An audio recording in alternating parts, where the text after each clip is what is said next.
तर आपल्या हिंदू धर्मामध्ये पशुपक्ष्यांना अन्नदान करणं, त्यांना अन्न खाऊ घालणं हे पुण्यप्राप्तीचं लक्षण मानलं जातं.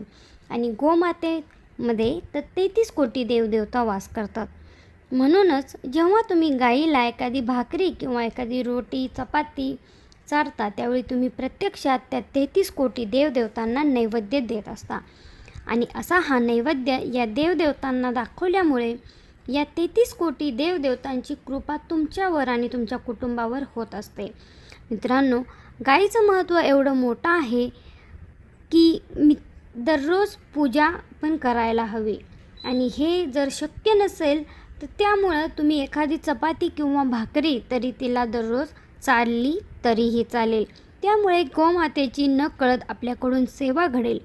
जर तुम्हाला शक्य असेल तर पाळण्याचा नक्की प्रयत्न करा. तुम्ही नक्की पाळा.